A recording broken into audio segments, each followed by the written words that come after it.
Alloh taolo aytadi: "Astagfirullah, fakhuz ma ataytuka va kun minash shakirin."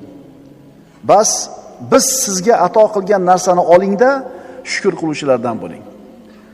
Alloh bergan kunni ol, rozi bo'l, shukr qil. Bu Qur'onning mantig'i, Qur'onning ko'rsatmasi, Qur'onning tavsiyasi, Qur'onning xulosasi. Alloh berganni ol, shukr keltiruvchilardan bo'l, rozi bo'l. Ko'zga ko'ringan salaf solih ulamolar orasida agar qaraydigan bo'lsak, juda ko'pchiligi faqir bo'lishgan. Hashamatli uylari, qimmatbaho bir ot ulovlari, dunyo matohi xizmatkorlari bo'lmagan. Lekin shunaqa faqirona hayot kechirishgan bo'lsa ham, ular o'zlarining hayotini saodatli kechirishdi. Nima sabab?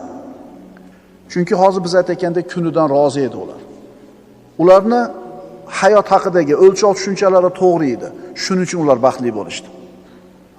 Chunki ular o'zlarini Alloh bergan iqtidorlarini to'g'ri yo'lga yo'naltirishdi. Shuning uchun ularning umrlari ham, vaqtlari ham barakotli bo'ldi, shuning uchun saodatli bo'lishdi. Imom Navaviy 45 yil yashagan. Qoldirib ketgan ilmini qarang. Imom Shofiy 52 ga kirib o'tgan. Qoldirib ketgan ilmini qarang. Imom Buxoriy 63 yil yashagan. Qoldirib ketgan ilmini qarang. Bular Alloh bergan kunidan rozi edi va Alloh ularga bergan iqtidorni o'zini o'rniga ishlatishgan edi. Ularda o'tganiga necha yuz yillar, necha asrlar o'tgan bo'lsa ham, ismini zikr qilganimizda Alloh rahmat qilsin deb yaxshilik bilan eslayapmiz. Endi shularning asnosida, shular yashagan davrda qancha podshohlar, qancha badavlat odamlar yashadi. Ularning o'lchov tushunchasi dunyo edi. Ularni hech kim eslamadi. Birodar, mana shu muborak toifani qarshisida yana bir toifa odamlar ham bor edi. Ularga mol dunyo katta qilib berilgan edi. Ne'matlar serob qilib berilgan edi.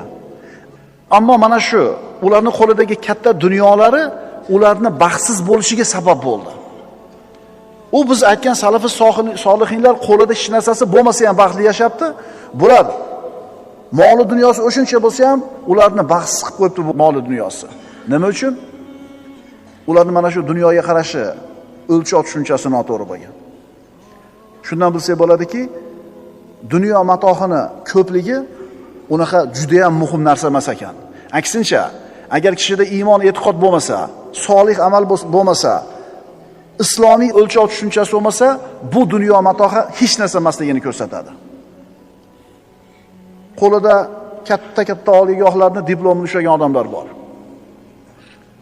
U diplomlar bilan qayerga borsa ularni tan olishadi, hurmat qilishadi, e'tirof qilishadi. Ammo ularning qo'lidagi bu diplomlari ta'siri ham, o'zi ham arzimas. Chunki u diplomlarni olayotgan paytda kallasiga kirgan o'lchov tushunchalari to'g'ri emas edi. Chunki u diplomlarda iymon degan tushuncha, solih amal degan tushuncha, Alloh bergan kuniga rozi bo'lish degan tushuncha tasavvuri yo'q. Yana unaqa ilmi ko'p bo'lmagan odamlar bor, katta diplomi ham yo'q, lekin bilgan ozgina ilmini odamlarga foyda yetkazishlikka ishlatishdi. Ularning ozgina ilmi jamiyatni isloh qilishga ishladi. O'zlarining ozgina ilmini ser-suv daryoga aylantirishga oldi. Chunki ularning o'lchov tushunchalari iymoniy edi. Birodar, agar sen saodat qidirayotgan bo'lsang shu dunyoning o'zida, avvalambor Allohni senga ato qilgan har bitta narsasiga rozi bo'l. Uyingga, mahallangga, ko'changga, shakli shamoilingga, oilangga, topishishingga ayrim zohid murabbiylar bundan ham qattiqroq talab qo'yishadi. Aytishadiki, qo'lga kiritganingdan oziga, intilganingdan pasrog'iga rozi bo'l. Tushunarlimi? Qo'lga kiritganingdan ozrog'iga rozi bo'l, intilganingdan pasrog'iga rozi bo'l. Mana tarixni qaraymiz. Mana shu biz aytayotgan dunyo matohi qo'lida katta bo'lmagan odamlar. Lekin ummat ularning ismini hurmat bilan tilga oladi. Ato ibn Abi Raboh o'z davrini tengsiz olimi, tobiinlarni sayyidi deyiladi. Abu Bakr Siddiq sahobalarning sayyidi bo'lsa, Ato ibn Abi Raboh tobiinlarning sayyidi. Qora qul bo'lgan, burni puchuq bo'lgan, jingalak soch bo'lgan, qora qul bo'lgan. Ahnaf ibn Qays arablarning eng halim kishisi, jismi zaif, bukri, oyog'i qiyshiq, arvoh odam edi. Amosh dunyoning muhaddisi, ko'zi xira, qul, juda faqir, kiyimi yudagan, ko'rinishi aytadigan bir suratda emas. Lekin qaranglar-da, eng saodatli odamlar shular bo'lib chiqyapti. Anbiyolar hammasi cho'ponlik qilishgan. Davud alayhisalom temirchi bo'lgan. Zakariya alayhisalom duradgor bo'lgan. Idris alayhisalom tikuvchi bo'lgan. Qaranglar-da, bular bashariyatni tanlab olingan eng sarabandalari. Alloh taolo insonlarning ichidan tanlab olgan eng sarabandalar. Bular boy bo'lmagan. Agar hozirgi odamlarning tasavvuridagidek dunyo matohi zo'r narsa bo'lganida, dunyo matohi insonning baxtli bo'lishining asosiy sababi bo'lganida, payg'ambarlarning birontasi kambag'al bo'lish kerak emas edi. Birodarlar, bizning zamonimizdagi odamlarning muammosi o'zi avval ham shunaqa bo'lgan. Boymi, demak baxtli. Kambag'almi, demak baxtsiz. Shu tasavvur bilan yashayapti odamlar juda ko'pchiligi zamonimizda. Ana shu tasavvur bilan yashayotganligi uchun bu odamlar hech qachon baxtli bo'la olmaydi. Hech qachon hayotda saodat topa olmaydi. Chunki o'lchov noto'g'rida. Alloh taolo o'zi yaxshi ko'rgan bandalarga birinchi navbatda iymonni beradi. Iymon saodatli qiladi. Solih amal saodatli qiladi. To'g'ri o'lchov tushuncha saodatli qiladi. Ha, hech kim boy bo'lma demayapti. Hech kim senga kambag'al bo'l demayapti. Lekin u boy kambag'allik maqsad emas. U taqdir. Sen maqsad qilsang, qilmasang, peshanangga boy deb yozgan bo'lsa boy bo'lasan. Maqsad qilsang, qilmasang, kambag'al deb yozgan bo'lsa kambag'al bo'lasan. Bu taqdir. Buni rozi bo'lib qabul qilish kerak, bo'ldi. Demak, birodar, seni qadr-qiymating, iqtidoring solih amaling bilan, jamiyatga foydang bilan, axloqing bilan bo'ladi. Seni qadringni shu narsalar ko'taradi, seni mana shu narsalar salohiyatli, saodatli hayot kechirishingga sabab bo'ladi. Iymon, solih amal, to'g'ri tasavvur, to'g'ri o'lchov tushuncha. Agar senga go'zallikdan tegmagan bo'lsa, mol dunyodan tegmagan bo'lsa, dunyoda kengchiligini yetmagan bo'lsa, ayoling sen aytgandek go'zal bo'lmasa, uying sen aytgandek hashamatdor bo'lmasa, qayerga borasan? Rozi bo'lmay nima qilasan? Alloh taolo aytadi: "Nahnu qasamna baynahum ma'ishatahum fil hayatid dunya." Ularning hayoti dunyodagi maishat tirikchiliklarini ham ularning o'rtasida o'zimiz taqsim qilganmiz. Seni shu holatda Alloh yaratdi, buni bu holatda Alloh yaratdi. Senga shuni Allohning o'zi tanlab berdi, bunga buni Allohning o'zi tanlab berdi. Allohning taqsimiga rozi bo'l. Rozi bo'lmay qayerga borasan? Qayerga borasan? Shusan, boring shu. Nimaga men falonchilar emasman? Nimaga falon mamlakatda bo'lmaganman? Unaqa emassan sen. Qayerga borasan endi? O'sha dunyo matohi qo'lingga kelmadi. Sen shunga o'kinyapsan. Shundan xafa bo'lyapsan. Endi seni o'kintirayotgan narsani qadrini bilgin. U sen o'kinishlikka arziydigan narsami? Salaf solihinlardan bittasi boylarning qasrlari, mol davlatlari haqida shunaqa degan edi. Ular ham yeyishyapti, biz ham yeyapmiz. Ular ham ichishyapti, biz ham ichyapmiz. Ular ham ko'rishyapti, biz ham ko'ryapmiz. Ammo qiyomatda ular hisob-kitob beradi, biz hisob-kitob bermaymiz. Birodar, qiyomat kunida bilasanmi? Inson kambag'al bo'lmaganiga pushaymon yeydi. Qiyomatga borganda inson dunyoda kambag'al bo'lmaganiga pushaymon yeydi. Nima uchun? Boylarning qiyomatda hisob-kitobi og'ir bo'lganligini ko'rib turib, kambag'al xursand bo'ladi. Yaxshi ham kambag'al bo'lgan ekan, mana o'tib ketdi, oson hisob-kitobim bo'ldi deydi. Sulaymon ibn Davud, payg'ambarning o'g'li bo'lgan payg'ambar, hamma payg'ambarlar jannatga kirib ketganlaridan keyin 40 yildan keyin kiradi jannatga. Nima uchun? Moli dunyoni kattaligi, hisob-kitobni uzoq va og'ir bo'lganligidan. Kiradi oxirida, lekin 40 yil o'tadi. Shuning uchun qo'lingga dunyo matohi katta kelmagan bo'lsa siqilma. Bu seni Alloh yomon ko'rganligini belgisi emas. Astagfirullah. Va laqad ji'tumuna furada kama khalaqnakum awwala marra va taraktum ma khawalnakum wara'a zuhurikum. Qiyomat kuni bo'lganida Alloh taolo aytadi: "Mana bizni huzurimizga sizlarni avval boshda qanday yaratgan bo'lsak, shunday keldinglar, yolg'iz holda. Dunyoga kelganingda yalang'och dunyoga keluvdingmi? Yalang'och holda hech narsang yo'q keluvdingmi? Mana endi bizni huzurimizga qaytib kelsan, yalang'och qo'lingda hech narsang yo'q. Sizlarga bergan narsalarimizni orqada qoldiribsizlar. Shuning uchun birodar, Allohning huzuriga qurg'ib borasan. Iymoning, solih amaling bilan faqat. Demak, birinchi qoidamiz, inson dunyoda saodatli bo'lishi uchun Allohning taqsimiga, taqdiriga rozi bo'lishligi kerak. Rozilik baxt. Inson rozi bo'lishi qiyinda. Rasululloh aytganlaridek, insonga bir vodiy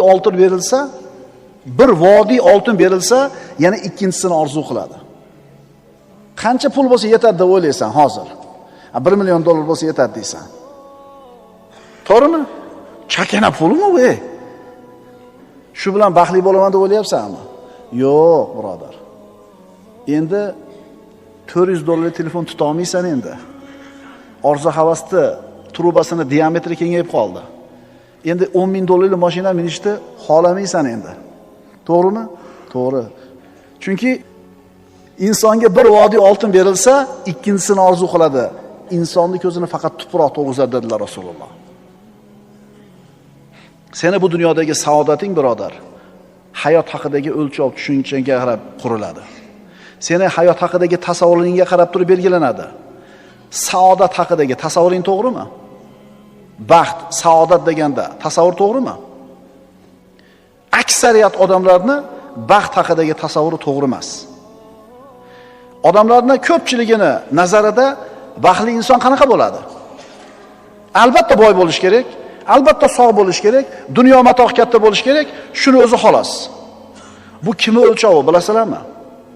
Allohni tanimagan, dunyoga xirs qo'ygan, oxiratga iymon keltirmagan iymonsizlarning tasavvuri.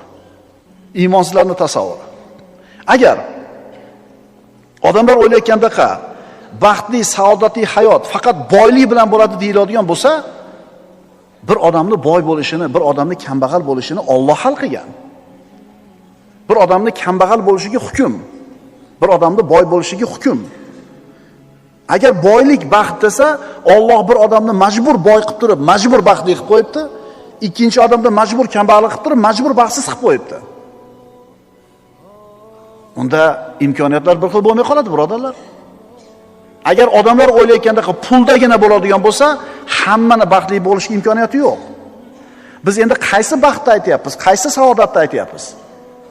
U shunday saodatki, hamma insonda uni oldida imkoniyati teng bo'lishligi kerak. Inson xoladi baxtli bo'ldi. Inson xoladi tanladi saodatli bo'ldi. Bu erkakmi, ayolmi, boymi, kambag'almi, oqmi, qorami, olimmi, omimi, qaysi zamon, qaysi makonda yashashini farqi yo'q. O'zi xohlasanglar baxtli bo'lishligi kerak. Biz shu baxtni aytyapmiz. Baxtli bo'lishni xohlaysizmi? Xohlaysiz. Qana qilib baxtli bo'lasiz? O'lchov tushunchangizni to'g'rilang. Agar odamlar o'ylayotgandaqa faqat dunyoni matohini ko'pligi insonni baxtli qilsa, Qorun hammadan boy odam edi zamonasida. Eng baxtli odam shu bo'lish kerak edi. Firavun o'zini zamonasidagi tengsiz podshoh edi. Eng baxtli odam shu bo'lish kerak edi. Abu Lahab yoki Umayyad ibn Halaf, mana Qurayshning boylari. Eng baxtli odamlar shular bo'lish kerak edi. Agar biz aytayotgan tushuncha bilan o'lchaydigan bo'lsak, lekin baxtlimidi ular? Oqibati nima bo'ldi bularda? Bu odamlarni Alloh taolo o'zi rizqini keng qilib qo'ydi. Bularni podshoh qilgan, boy qilgan, mansabdor qilgan, vazir qilgan, qo'liga davlat katta bergan Alloh taoloning o'zi. Shuning uchun biz boylikni, dunyodagi kengchilik hayotni baxt deb qaramaymiz, birodarlar. Buni sinov deb qaraymiz. Birodarlar, boylik mukofot emas, kambag'allik jazo emas. Boylik Allohning bergan mukofoti emas, kambag'allik Allohning bergan jazosi emas. Bandalarim, berganim mukofot, man qilganim jazo emas, berganim sinov, man qilganim shifo.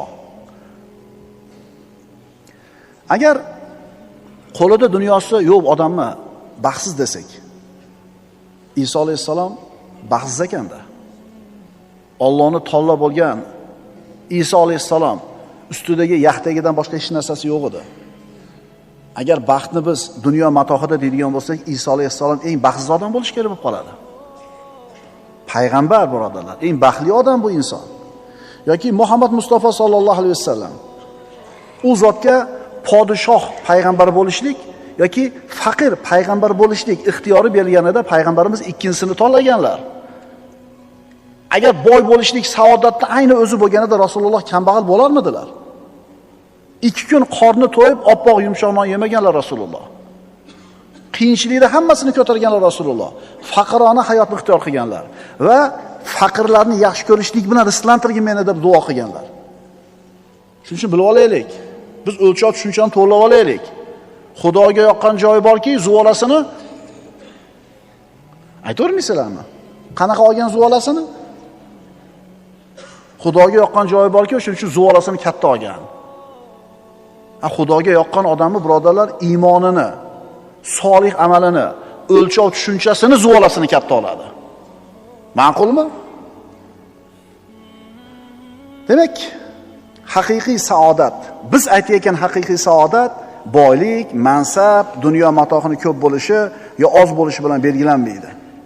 Islomiy tasavvurdagi saodat, haqiqiy baxt iymon, solih amal va to'g'ri o'lchov tushuncha. Ko'pchilik odamni saodat haqidagi tasavvuri noto'g'ri. Baxt nima deb so'rasangiz, odamlar shu dunyo matohidan nimaga yeta olmayotgan bo'lsa, shunga erishishlikni baxt deydi. Qaytarib aytaman. Baxt nima desangiz, dunyo matohidan kimga nima yetmayotgan bo'lsa, shunga yetishlikni baxt deydi. Kambag'al boylikni baxt deydi. Kasal odam sog'ligini baxt deydi. Befarzand odam farzandni baxt deydi. Uysiz odam uyini baxt deydi. Bo'ydoq odam qarab turinglar, mana dunyo matohida kimi qo'lida nima yo'q bo'lsa, dunyo matohidan shunga erishishlikni baxt deb o'ylayapti. O'zi asli haqiqiy saodat oxiratda bo'ladi. Alloh taolo aytadi: "Fa ammal-ladina shaqu fa fin-nar." Haqiqiy baxtsiz insonlar oxiratda jahannamda bo'ladi. "Va ammal-ladina su'idu fa fil-janna." Haqiqiy baxtli odamlar jannatda bo'ladi. Bu oxiratdagisi. Biz dunyodagisini aytyapmiz. Dunyodagisi. Baxt nimada, saodat nimada? Qo'lingga katta mablag' kelib tushdi. Yangi mashina sotib olding. Yangi uy sotib olding. Uylanding. O'zingni baxtiyor his qilasanmi? His qilasan. To'g'rimi shu? To'g'ri. Bu qanaqa baxt? Birodar, bu baxt emas. Bu xursandchilik. Xursandchilik vaqtincha bo'ladi.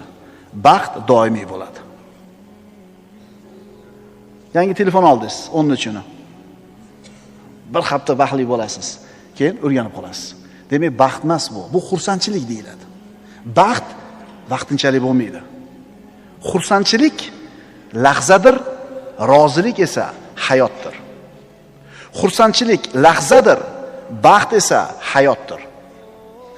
O'sha eng baxtiqaro odamda ham hayotda xursandchilik kunlari bo'ladi, lekin baxt deyilmaydi u. Xursandchilik deyiladi. Qarang. Bu dunyoni matohi qo'lingizga kelib tushishi bilan sizning qalbingizda paydo bo'lgan xursandchilik sizga vaqtinchalik saodat shuurini beradi. Qaytaraman. Mana shu dunyoni matohi qo'lingizga kelishi sababli paydo bo'lgan qalbingizdagi xursandchilik sizga vaqtincha saodat shuurini beradi. Lekin haqiqiy saodat vaqtincha bo'lmaydi. U doimiy bo'ladi. Mashina oldingiz. Endi baxtlisiz. Mashinangiz bor. Necha kun baxtlisiz? Bir hafta, 10 kun. Keyin ko'nikib qolasiz. Tamom. Saodat shuuri tugadimi? Tugadi. Uyingiz yo'q edi. Uyli bo'ldingiz. Endi eng baxtli kishisiz siz. Uyingiz bor. Keyinchi ko'nikib qolasiz. Tamom. Saodat shuuri tugadi. Boyroq edingiz. Uylandingiz. Endi eng baxtli kishisiz. Endi xotiningiz bor. Necha kun baxtlisiz? Tugadimi shu bilan vaqtingiz? Tugadimi 40 kundan keyin baxt? Ana, keyin ko'nikib qolasiz. Qaytaramiz. Demak, Dunyo matohidan sizni qo'lingizga bir narsa keldi, sizni quvontirdi. Bu xursandchilik, bu saodat emas hali. Chunki xursandchilik vaqtinchalik bo'ladi, saodat doimiy bo'ladi. Tushunarlimi? Mana doim sizni xursand qiladigan narsa nima? Doim u bilan quvonib yurasiz, xursand bo'lib. Namozingiz. Ertaman turasiz, la ilaha illalloh Muhammad rasululloh deysiz, quvonasiz. Bu bundan zerikmi? Demak, mana shu baxt. Tushunarlimi? Xulosa, dunyo matohiga bog'langan quvonch vaqtinchalik saodat shuurini beradi, keyin unga ko'nikib qoladi. Dunyo matohi sababli qo'lingizga kelgan quvonch bu hali baxt degani emas. Chunki baxt, saodat doimiy bo'ladi. Chunki la ilaha illalloh Muhammad rasululloh degan ibodati bor, haromdan uzoq, jannat umidida yashayotgan odam baxtli, faqat tushunmaydi u. Ilmsizligidan, ko'chadagi dunyo matohi ko'zga chiroyli ko'ringanidan, mana o'lchov tushuncha pishib yetilmaganligidan o'zini baxtsiz his qilaveradi. Anonim yo'q, manonim yo'q, anonim kam, manonim kam. Apple kompaniyasini asoschisi haqida nima bilasizlar? Dunyo matohida cho'qqiga yetgan, biznes olamida eng katta cho'qqilarni zabt qilgan Steve Jobs haqida o'qib beraman. 56 yoshida vafot etgan. Apple kompaniyasining asoschisi. O'zini zamonasidagi eng peshqadam biznesmen. O'zidan keyin 7 yoki 8 milliard dollarlik boylikni qoldirib ketdi. 56 yoshida o'tdi. Bu Steve Jobs 8 yil davomida oshqozon osti bezini raki bilan kurashdi va mana shu kasal tufayli o'lib ketdi. Bu odamlar uchun tijoratdagi muvaffaqiyatning ramzi. Tushunyapsizmi? U mana shu o'limi yaqin qolgan paytda to'shagida yotib aytgan so'zlari bor. Juda ham ibratlanarli. Ki siz bilan biz yeta olmaydigan pulga yetgan. Biz yeta olmaymiz, yetishimizdan yetmasimiz ko'proq.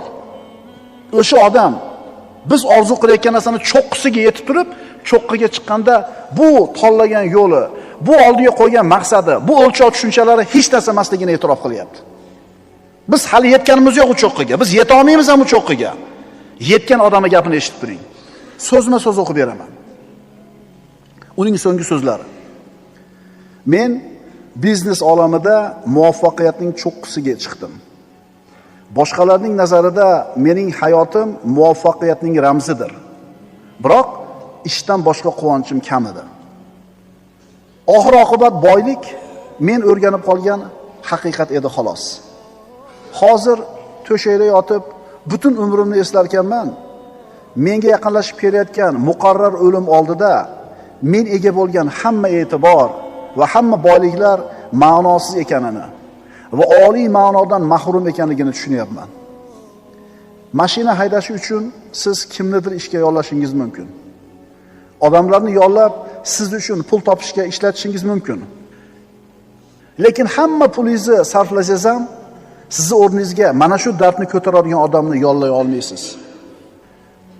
Har qanday moddiy narsalarni topib, sotib olish mumkin. Ammo bir narsa borki, uni yo'qotsangiz hargiz topa olmaysiz. Hayotni.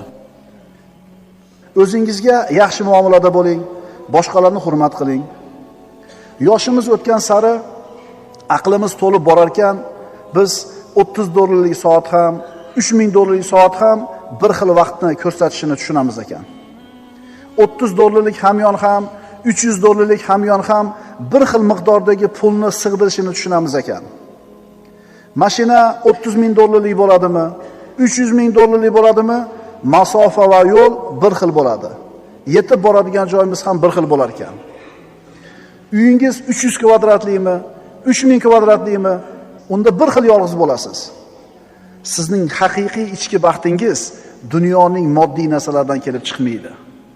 8 milliard dollarni qoldirib qo'ygan shunaqa katta biznesmen, cho'qqiga chiqqan odam aytayaptiki, sizni haqiqiy baxtingiz dunyoning moddiy narsalardan kelib chiqmaydi. O'sha uchun puling bo'lsa ham baxtli bo'lmaysan ekan deyapti. Bizning u pulni 10 dan biri ham 100 dan biri ham yo'q. Lekin shuni orqasidan yugurib yuribmiz. Yetganlar aytayapti, bo'lmas ekan baxt deb. Agar samolyotning biznes klassida uchayotgan bo'lsangiz ham, ekonom klassida uchayotgan bo'lsangiz ham, samolyot yerga qulasa bir xil tushasiz. Meni tushunyapsiz degan umiddaman. Agar do'stlaringiz bor bo'lsa yoki siz dildan suhbat qilishingiz mumkin bo'lgan odamlaringiz bor bo'lsa, bu haqiqiy baxtdir. Stiv Jobs davom etadi. Inkor etilmaydigan haqiqatlar. Bolalaringizni boy qilib tarbiyalamanglar. Ularni baxtli bo'lishi uchun tarbiya qilinglar. Shunda ular ulg'ayganlarida narsalarning qadrini bilishadi, ularning narxini emas. Ovqatni doridagi iste'mol qilinglar. Aks holda dorini ovqatdagi iste'mol qilishga to'g'ri keladi. Sizni yaxshi ko'radigan insonlar sizni tashlab ketishlikka 100 ta sababni ko'rib tursa ham, sizni oldingizda qolishlikka bitta sababni topishadi. Inson bo'lish bilan insoniy bo'lish orasida katta farq bor. Agar siz tez ketishni xohlasangiz, yolg'iz yuring. Agar uzoqroqqa borishni xohlasangiz, do'stlaringiz bilan birga yuring. Dunyodagi eng yaxshi 6 ta tabib: quyosh nuri, dam olish, sport mashg'ulotlari, parhez, o'zingga ishonch, do'stlar. Stiv Jobsning so'zi tugadi. Odamlarni orzu qilgan narsalarni hammasiga erishgan odamning oxirgi so'zlari. Haqiqatan so'zlari to'g'ri, ma'noli, ta'sirli.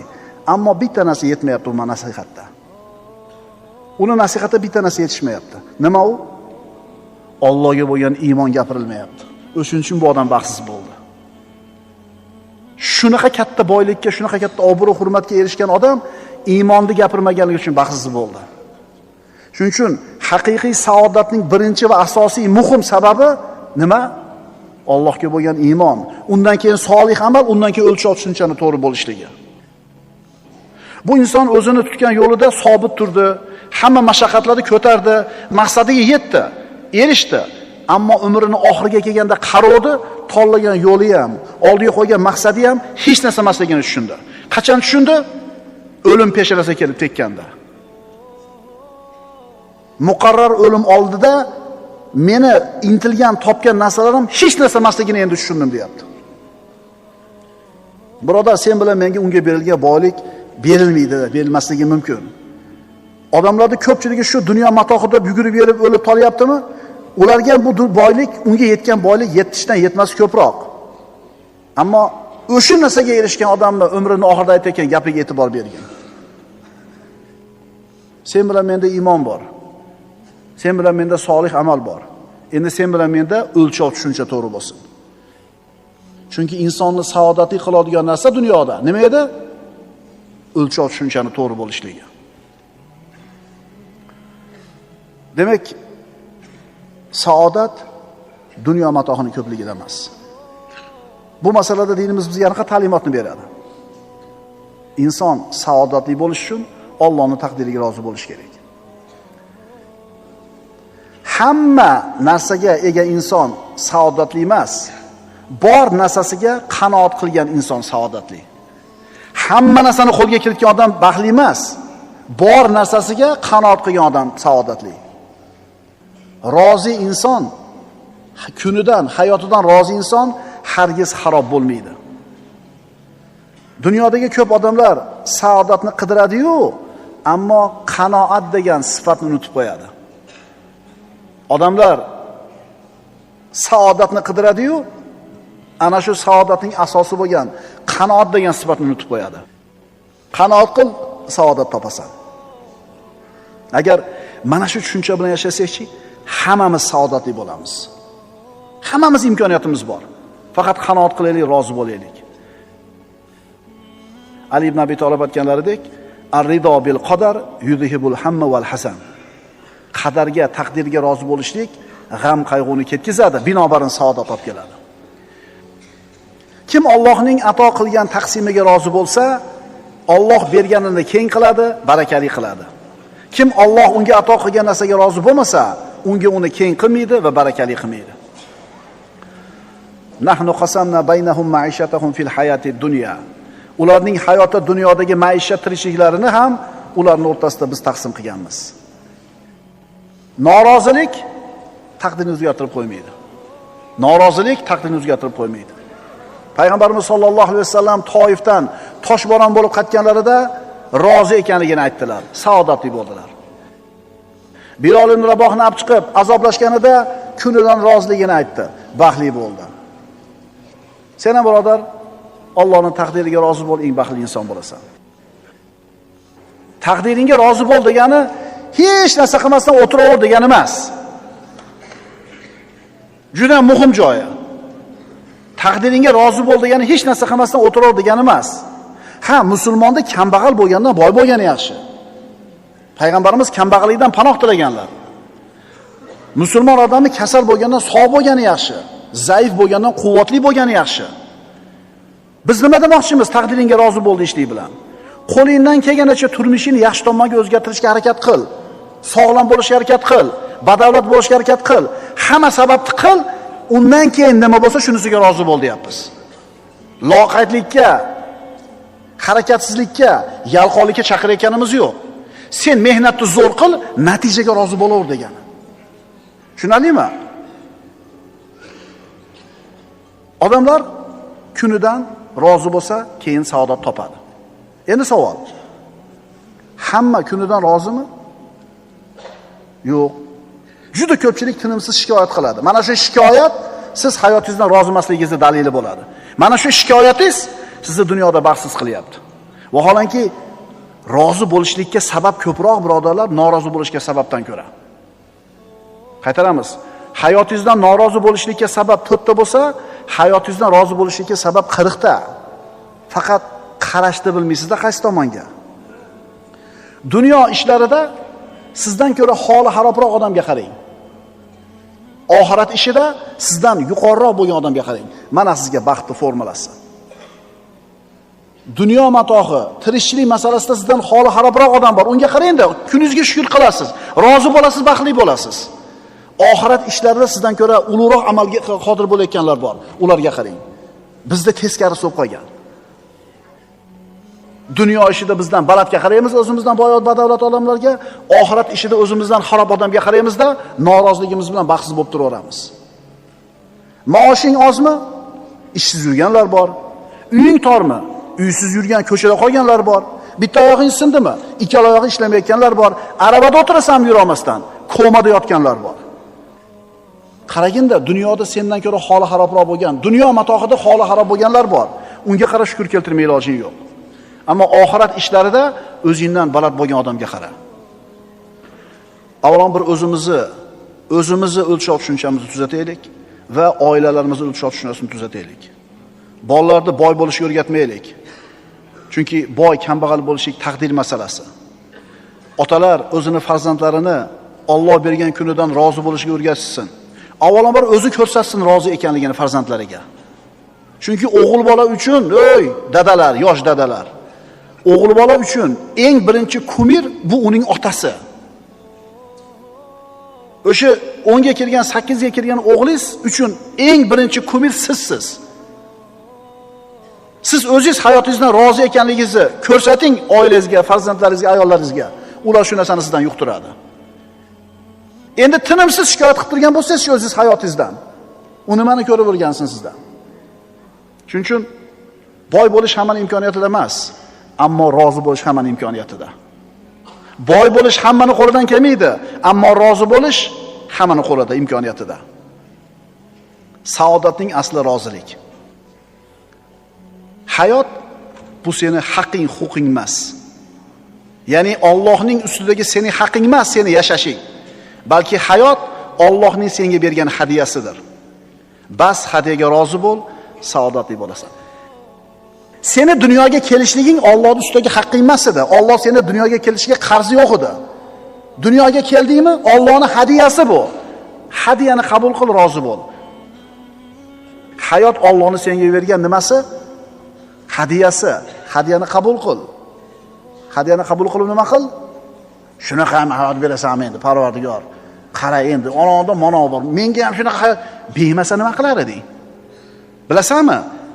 Suv qo'shilganda, erkak ayol suv qo'shilganda, odam bo'lishga yaraydigan 20 millionta tochka bo'ladi. 20 milliontadan bitta sen odam bo'lib qolding. Shuni o'zi shukr keltirishingga, rozi bo'lishingga kifoya qilmaydimi? Hayot bu seni haqqing emas.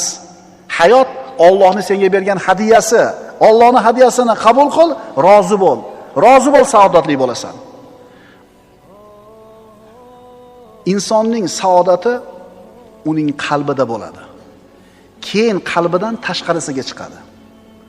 Saodat tashqaridan inson ishiga kirmaydi.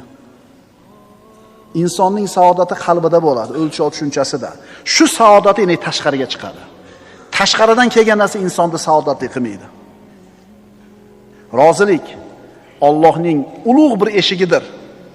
Obidlarning rohati, dunyodagi jannati.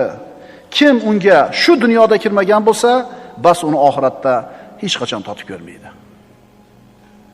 Alloh azza va jalla bergan hadiyasiga, Alloh taolo bergan ne'matiga, bergan rizqiga, bergan kuniga, bergan taqdiriga rozi bandalardan bo'lishimizga o'zi tavfiq bersin.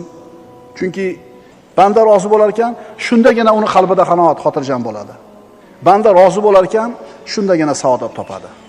Aks holda insonning dunyosi har qancha ko'p bo'lsin, har qancha uzoq yashasin, har qancha sog' yashasin, bu uni baxtli bo'lishligining asosiy sababi emas.